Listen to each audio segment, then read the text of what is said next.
Prime, podcast for curious mind.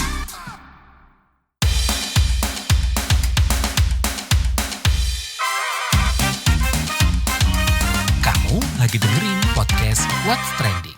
Sebanyak 25 musisi yang tergabung dalam Vibrasi Suara Indonesia (VISI) mengajukan permohonan judicial review ke Mahkamah Konstitusi terkait Undang-Undang Hak Cipta. Vokalis band Gigi Arman Maulana menjelaskan, 29 penyanyi tidak menggugat Undang-Undang Hak Cipta, melainkan melakukan uji material.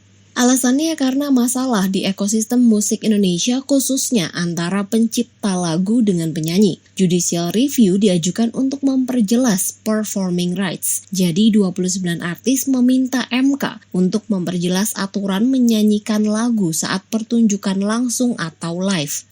Siapa aja yang mengajukan gugatan di antaranya Arman Maulana, Ariel Noah, BCL, Titi DJ, Raisa, Bernadia, Vidi Aldiano, Afgan, Rosa, Gea Indrawari, dan musisi lainnya. Gimana nih kalau menurut kalian?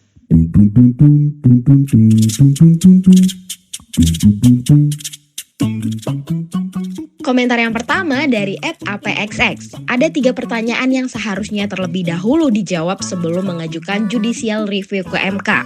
Pertama, apakah permasalahan di dunia permusikan itu diakibatkan oleh berlakunya pasal yang dimohonkan untuk diuji? Kedua, bagaimana persisnya berlakunya pasal tersebut sehingga mengakibatkan permasalahan tersebut? Lalu yang ketiga, apakah jika pasal tersebut dicabut, permasalahan menjadi tidak ada lagi?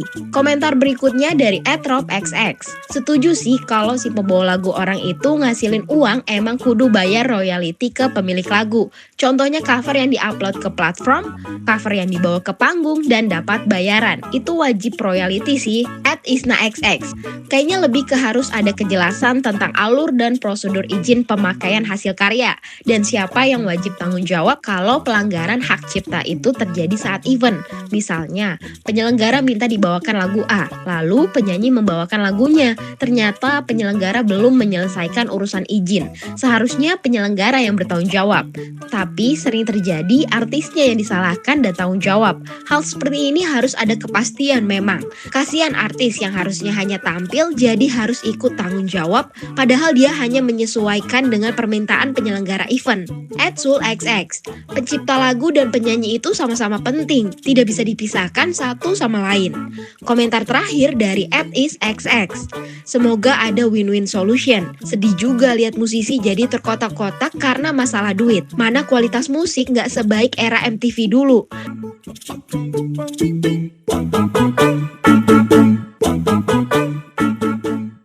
Sedangkan penyanyi dan pencipta lagu Ninoran berharap MK bisa memperjelas duduk perkara hak cipta supaya ekosistem di industri musik lebih jelas dan nyaman ke depannya. Mungkin di luaran itu banyak yang salah kaprah ya, menganggap itu sebagai gugatan, padahal sebenarnya itu bukan gugatan. Kita hanya mengajukan uji material saja. Pengen nanya, sebenarnya ini kan banyak pasal yang masih multitafsir, tergantung siapa yang menginterpretasikan gitu.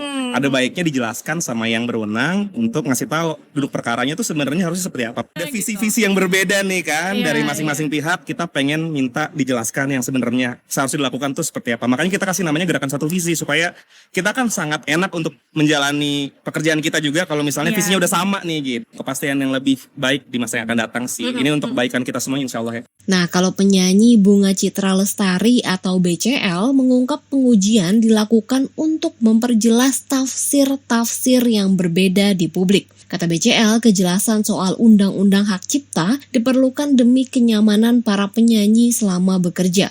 Jadi sebenarnya kita ke MK itu mengajukan uji material. Jadi kita mau bertanya mengenai pasal-pasal yang selama ini sepertinya ada berbagai macam tafsir yang berbeda-beda. Jadi kita ingin menanyakan nih sebenarnya tafsir yang sebenar-benarnya tuh yang mana? Karena ada beda-beda pendapat dan beda-beda pendapat itu sebenarnya jujur. cuma pengen nanya kejelasan aja ya. Jujur-jujur aja kan agak mempersulit kita kan. Hubungan relationship di antara stakeholder di ekosistem musik sendiri tuh jadi kayak orang jadi ngeliatin gitu nih kayak ini lagi bermasalah sama ini dan kita pengen menghindari itu. Kita pengen tahu nih sebenar-benarnya, sejelas-jelasnya bagaimana sih aturan undang-undang ini yang sebenarnya itu. Jadi jelas buat kita semua supaya kita bisa kerja juga nyaman, Betul. berkarya juga nyaman. Jadi kita nanya ke yang benar-benar emang menguasai dan emang yang menentukan nih, yang benar tuh yang mana tafsirnya, supaya ya itu supaya kita bisa berkarya dengan tenang dan nyaman lah gitu. Jangan sampai ada perdebatan lagi. Kayak Nino nih kan juga pencipta lagu yang menciptakan lagu untuk penyanyi lain seperti aku. Gitu. Iya, udah jadi sebenarnya kita pengen tetap punya hubungan baik antara si penyanyi dan pencipta lagu. Jangan sampai multitafsir ini jadi membuat kita jadi saling gak enak satu sama lain. Gitu. Sama mungkin kalau misalnya ada berita-berita yang beredar, mungkin sebaiknya baik dari teman-teman atau mungkin dari masyarakat juga mengkonfirmasi lah ya. Kalau kita ada Instagramnya Visi namanya Betul. Vibrasi Suara Indonesia. Merubah undang-undang, Ya, terkesannya seperti terkesannya itu. seperti Tapi itu. kita cuma bertanya, ini tafsir yang benar tuh yang mana? Ya. Balik lagi kan banyak beredar tuh mengenai performing rights gitu. Tapi sebenarnya rights-nya pencipta lagu tuh ada mechanical, Beberapa, ya. ada mechanical Maksudnya, rights. Aku cuma mau ngejelasin ada banyak sekali kayak berita-berita yang beredar dan jadi semakin blunder gitu. Iya. Semuanya. Jadi kayak mechanical rights itu tidak dipermasalahkan ya sekarang karena memang sudah berjalan dengan semestinya. Jadi pencipta lagu tuh sudah mendapatkan haknya dari mechanical rights, juga sudah mendapatkan haknya dari synchronization rights. Nah, untuk performing rights ini di saat kita bernyanyi live ini yang ada multitafsir. Nah, itu yang sedang kita pengen ajukan ke MK, mudah-mudahan kita segera mendapatkan hasilnya supaya kita bisa kerja tenang, nyaman, mencegah kebingungan-kebingungan di teman-teman semua baik penyanyi maupun pencipta lagu, maupun event organizer, semua yang terkait dengan ekosistem. Nah, vokalis Noah, Ariel mengatakan uji material ke Mahkamah Konstitusi bukan untuk menggugurkan aturan, tapi untuk memperjelas masalah-masalah hak cipta yang selama ini beredar di publik. Misalnya, masalah menyanyikan sebuah lagu mesti izin langsung ke penciptanya. Mungkin banyak sebenarnya gini, kayak banyak yang belum tahu apa yang terjadi. Jadi kita di dunia industri hiburan ini ada kebiasaan yang sudah berlangsung sekian lama. Terus tiba-tiba ada usul baru. Nah, setelah ada usul baru itu, kan kita mesti nanya dong, siapa yang mesti kita ikutin gitu kan. Nah, berdasarkan itu, makanya kita berarti kita coba tanya ke yang berwenang nih. Itu yang berwenang menurut kita yang paling tahu mengenai pasal-pasal mungkin MK. Jadi istilahnya ada isunya bahwa penyanyi itu merasa nggak mau minta izin atau nggak perlu minta izin. Sebenarnya Atau nggak mau bayar. Iya, bukan Itu kan, itu. Karena ada kebiasaan lama yang sudah diatur sekian lama adalah bahwa kita itu minta izinnya memang ada sistemnya melalui Ada mekanismenya LMK. ya. Ada mekanismenya, jadi bukan minta izin langsung ke penciptanya, tapi sekarang kan ada usulan baru bahwa izinnya langsung ke penciptanya. Jadi kita bingung nih. Nah, kini kita mau mengupas soal pasal-pasal nih yang mau diuji material di Mahkamah Konstitusi. Dan tentu saya nggak akan sendiri, karena janji saya tadi nih mau ngobrol bareng konsultan kekayaan intelektual, lawyer, dan juga hukum kekayaan intelektual Hengki Solihin. Mas Hengki, gimana sih pandangan Anda sebagai konsultan HKI ini mengenai uji materi terhadap Undang-Undang Hak Cipta nih yang diajukan oleh 29 penyanyi ke Mahkamah Konstitusi? Nah, justru ini menarik ya. Kenapa dia melakukan uji materi pasal 9 ayat 1, ayat 2, ayat 3 dan pasal 80, pasal 81, pasal 87 ayat 1 dan pasal 113 ayat 2. Sebenarnya pasal ini kan menguntungkan pelaku pertunjukan. Undang-undang itu kan tidak boleh ditafsirkan secara analogi, tapi harus otentik sesuai dengan pasal, bab, paragraf dan keterangan dari bunyi pasal. Permasalahan ini kan mulai timbul ya setelah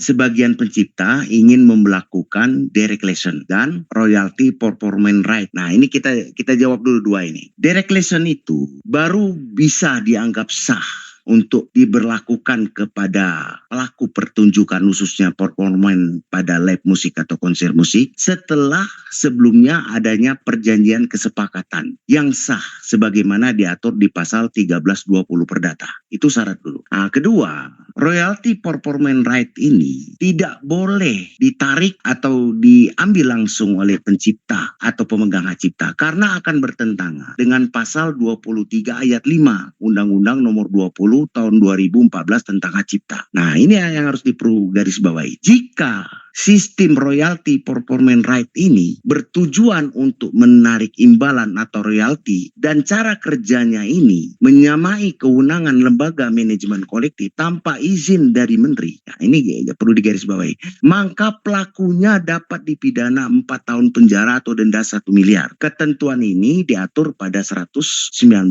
Junto pasal 88 ayat 3. Aku juga bingung kenapa dia lakukan. Nah, jika pasal-pasal tadi saya sebutkan satu persatu, ya, kenapa ini menguntungkan bagi pelaku pertunjukan? Agar sebelum uji materi dimulai, sebaiknya dipahami lebih jelas dulu. Salah satunya secara urut ya, saya akan sampaikan. Pasal 9 ayat 1, ayat 2, ayat 3 ini adalah pasal yang mengatur hak ekonomi pencipta atau hak ekonomi pemegang hak cipta setelah ciptaan itu terwujud. Maka pencipta, pemegang hak cipta memiliki hak ekonomi untuk melakukan ciptaan, penggandaan ciptaan, pertunjukan ciptaan, penyewaan ciptaan, dan lain-lain. Bukan mengatur pertunjukan ciptaan secara performance pada live musik atau konser musik. Nah, performance live atau konser musik itu sudah diatur oleh pasal 23 ayat 2. Dan pasal 23 ayat 2 itu kan sangat jelas menerangkan.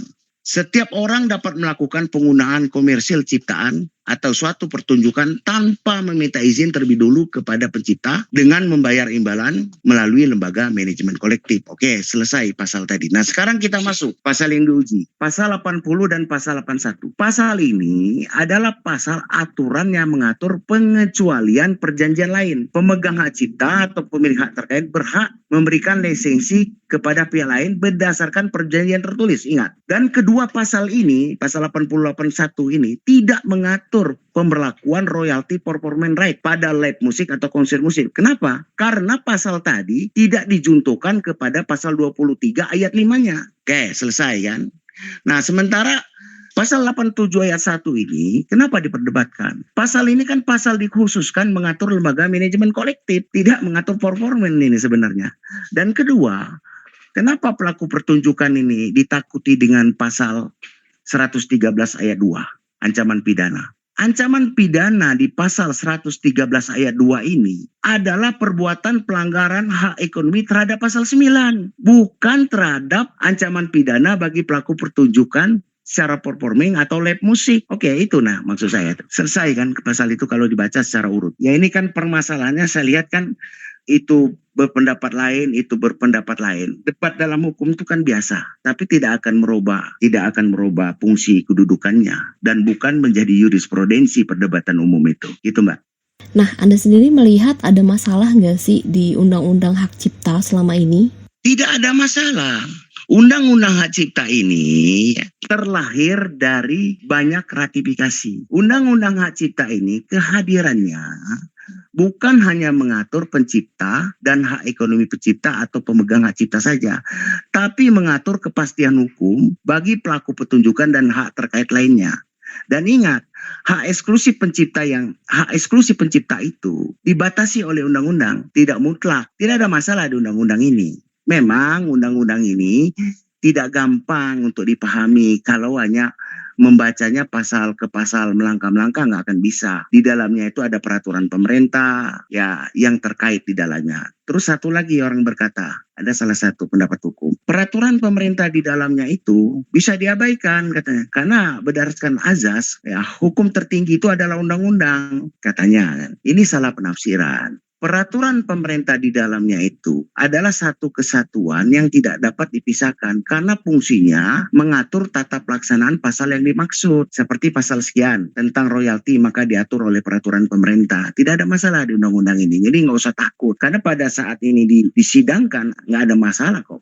Hakim akan melihat kebenaran material, kebenaran formil, dan kebenaran peraturan undang-undang. Begitu, Mbak. Nah, kalau tantangan untuk mengubah regulasi hak cipta di Indonesia tuh seperti apa sih, Mas? Apakah gugatan ke MK ini menjadi cara paling efektif nih? Atau ada jalur lain mungkin yang lebih cepat dan lebih strategis? Nah, ini kan Aku juga bingung di TV kemarin tuh kami bukan mengugat, menanyakan lah, kok menanyakan. Ke MK itu adalah menguji undang-undang yang dianggap bertentangan dengan Undang-Undang Dasar 1945. Awas, nanti berubah, nanti rugi mereka kalau ini berubah, gitu kan? Dalil-dalil mereka ini kalau diterima bagaimana kan? Sebenarnya tanyakan ke ahli hukum yang bisa dipertanggungjawabkan, gitu. Karena undang-undang ini tidak ada bertentangan dengan Undang-Undang Dasar 1945. Nah, memang ada kecemburuan sosial terhadap pembagian royalti dari hasil pertunjukan ya. Ya, selama ini kan LMK itu kan hanya menarik di beberapa pertunjukan, baik itu karaoke, misalnya stasiun TV, rumah makan dan lain sebagainya. Setelah terkumpul langsung dibagikan kepada anggotanya. Padahal kita tidak tahu lagu siapa yang dinyanyikan. Zaman sudah canggih ini kan sederhana ya. Para ahli programmer komputer ini kan sudah ada. Buat aja aplikasi laporan setiap bulan. Misalnya karaoke tersebut membayar sekian juta ya dengan melaporkan lagu-lagu mana dinyanyikan sehingga tepat pembayarannya, jangan dibagi rata menurut saya begitu. Tapi keinginan Asosiasi Komposer Indonesia ini untuk deregulation maupun pemberlakuan royalti performance right ini itu sifatnya jus constitutum atau hukum yang baru direncanakan dan belum bisa diberlakukan. Undang-Undang Nomor 20 tahun 2014 tentang hak cipta ini adalah jus constitutum atau hukum positif yang berlaku, sifatnya mengikat dan wajib sebagai hukum positif yang diberlakukan gitu. Nah, hak cipta ini kan terkadang masih dianggap sebagai ranah abu-abu nih Mas oleh masyarakat awam. Apakah langkah konkret yang bisa dilakukan nih agar regulasi ini tuh bisa lebih dipahami oleh pelaku industri musik, termasuk juga musisi independen atau masyarakat umum nih yang suka nge-cover lagu di platform digital? Kalau meng-cover lagu itu peksasi ya, harus izin, beda lagi. Beda, meng-cover lagu itu tetap harus izin karena masuk kategori peksasi. Ya, penggandaan, pembanyakan, mengaransemen ulang itu harus izin ya. Tapi ini konteks kita ini kan masalah para penyanyi ini kan terhadap deregulation dan royalty performance right ya, yaitu ini berbeda itu kita aturannya. Nah, undang-undang hak cipta ini seharusnya lebih banyak disosialisasikan. Nah, kalau kita membaca di undang-undang, di situ kan disebut di pasal 1 ya, kuasa itu adalah konsultan kekayaan intelektual. Udah cukup begitu saja. Padahal orang tidak tahu siapa konsultan kekayaan intelektual itu. Nah, undang-undang mengatakan, bukan saya ya, undang-undang baik di peraturan pemerintah nomor 100 tahun 2002 ya, dan peraturan undang-undang merek, paten, desain industri, konsultan itu adalah orang yang ahli di bidang kekayaan intelektual, baik itu hak cipta, paten, merek, desain industri, desain tata letak sirkuit terpadu dan rahasia dagang yang diangkat oleh menteri. Jadi tidak boleh menjadi kuasa dalam pengajuan pencatatan hak cipta ya gitu. Dan ahli-ahli hak cipta ini sebenarnya banyak ya, para dosen misalnya. Tapi ini kurang sosialisasi sehingga banyak sekali penafsiran secara analogi. Hukum itu tidak boleh ditafsirkan secara analogi, tapi harus autentik sebagaimana maksud daripada bab, paragraf, alinea maupun penjelasan dari undang-undang itu sendiri. Jadi tidak ada sebenarnya masalah-masalah itu, hanya ketakutan saja.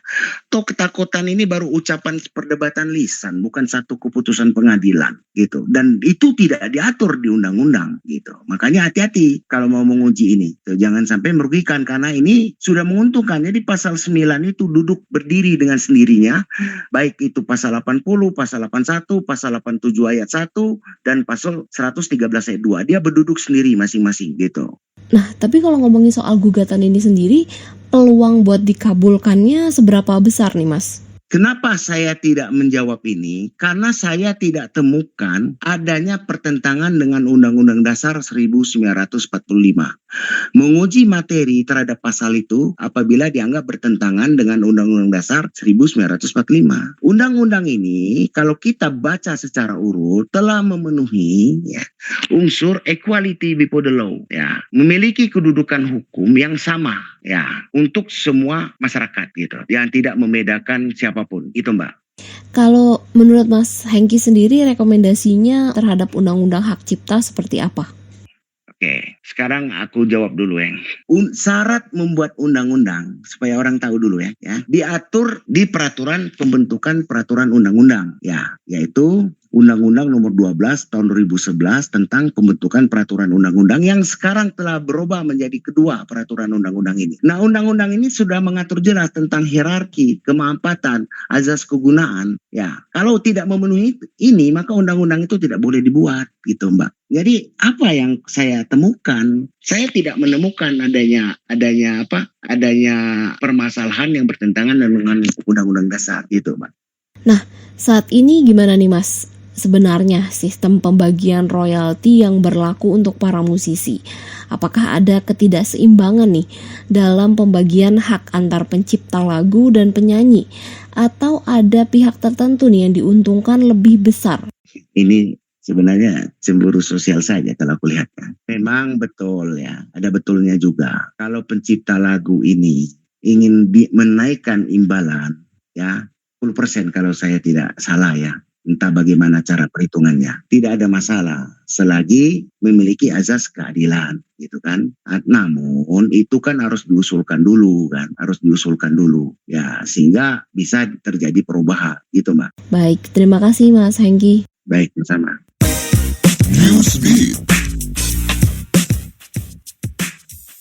Demi memenuhi hak anak, Komisaris Jenderal Badan Bantuan dan Pekerjaan PBB untuk Pengungsi Palestina atau UNRWA, Filipe Lazzarini, mengumumkan pembukaan 130 pusat pendidikan darurat bagi anak-anak di seluruh Gaza, Palestina. Melalui akun X, Lazzarini mengatakan UNRWA bakal memberikan pelajaran langsung bagi anak-anak di Gaza yang hidup di tengah-tengah perang antara Israel dan Hamas. Selain pembelajaran tatap muka, UNRWA juga memberikan dukungan psikososial bagi anak-anak di Gaza. Lazzarini menilai pemberian pendidikan bagi anak-anak di Gaza bisa mendorong mereka pulih dari trauma.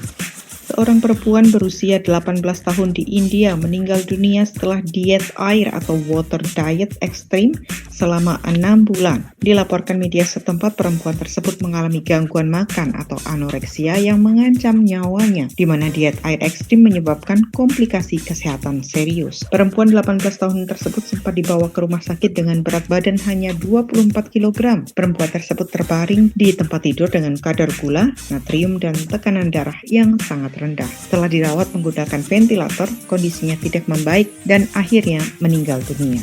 Imbas kontroversi hubungan dengan mendiang Kim Saeron, brand fashion mewah Italia Prada memutus kerjasama dengan aktor Kim Soo Hyun, padahal aktor yang bermain di drama populer Queen of Tears tersebut baru ditunjuk sebagai brand ambassador pada Desember 2024. Pihak Prada mengungkap pembatalan kerjasama mempertimbangkan beratnya masalah yang tengah melanda sang aktor. Keputusan juga dibuat langsung oleh kantor pusat Prada. Sebelumnya, Kim Soo Hyun juga didepak dari program Good Day, sebuah proyek musik yang dibuat oleh idol G-Dragon Big Bang, bekerja sama dengan berbagai artis dari berbagai kalangan.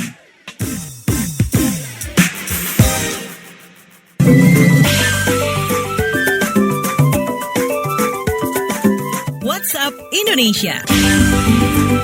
WhatsApp Indonesia dimulai dari Lampung. Menteri Perhubungan Dedi Purwagande memprediksi akan ada 3,5% atau 5,1 juta orang dari kawasan Lampung yang akan melakukan perjalanan lintas provinsi dan perjalanan dalam provinsi selama masa angkutan Lebaran. Ada sejumlah titik yang berpotensi terjadi kepadatan menghadapi tingginya pergerakan masyarakat, yakni kepadatan diprediksi terjadi di jalur arteri akibat fenomena pasar tumpah dengan 6 titik yang diidentifikasi di Lampung, antara lain Pasar Liwa, Pasar Krui, dan Pasar Pringsewu. Selain itu, kepadatan juga diperkirakan terjadi di lokasi wisata seperti Museum Lampung, Taman Wisata Lembah Hijau, dan sejumlah pantai di Lampung. Menhub juga menyoroti 17 jalur perlintasan langsung atau JPL sebidang yang rawan kecelakaan, dengan 12 diantaranya tidak dijaga. Sementara itu, Gubernur Lampung, Rahmat Mirzani, menyatakan kesiapan mendukung angkutan lebaran yang aman dan terkendali, serta telah menyiapkan strategi pengendalian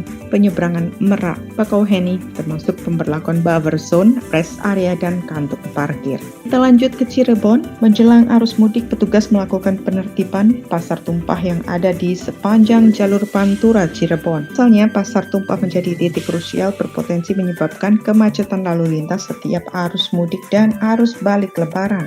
Seperti di Pasar Tegal Gubuk Kabupaten Cirebon yang berada tepat di jalur Pantura, Polresta Cirebon mengimbau pedagang, angkutan umum, hingga tukang becak Kasat Lantas Polresta Cirebon, Kompol Mangku Anom, mengatakan yang menjadi sasaran sosialisasi sekaligus penertiban di setiap pasar tumpah diantaranya adalah angkutan umum, tukang becak, dan pedagang di jalur Pantura. Selain itu, pihaknya juga meminta kepada pedagang untuk tidak membuka lapak di sisi jalur Pantura pada H-7 Lebaran. Untuk sementara waktu, mereka dipindah ke lokasi yang tidak mengganggu kelancaran lalu lintas.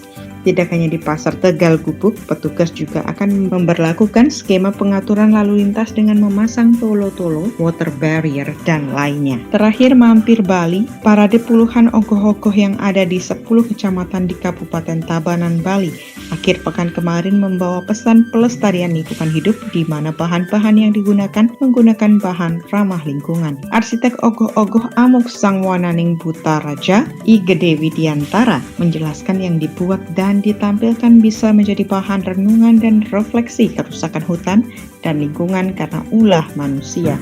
Untuk itu pesan yang disampaikan lewat parade ini agar manusia mulai menjaga hutan dan alam dengan baik agar terhindar dari bencana. Sementara itu Bupati Tabanan Kumanggede Sanjaya menyebut parade ini dapat membangkitkan kreativitas kelompok pemuda di sana untuk memperkuat dan melestarikan budaya Bali. Ia berjanji festival akan diadakan lebih meriah di tahun berikutnya. Demikian WhatsApp Indonesia hari ini. Nah, itu tadi obrolan soal 29 musisi yang ajukan uji material ke MK. Nah, soal Undang-Undang Hak Cipta. Kalau kalian punya pendapat atau komentar, bisa banget nih dibagikan di kolom komentar yang ada di fitur interaktif podcast What's Trending, ada di kbrprime.id dan di aplikasi mendengarkan podcast lainnya. Sampai jumpa di pembahasan berikutnya. Kamu lagi dengerin podcast What's Trending.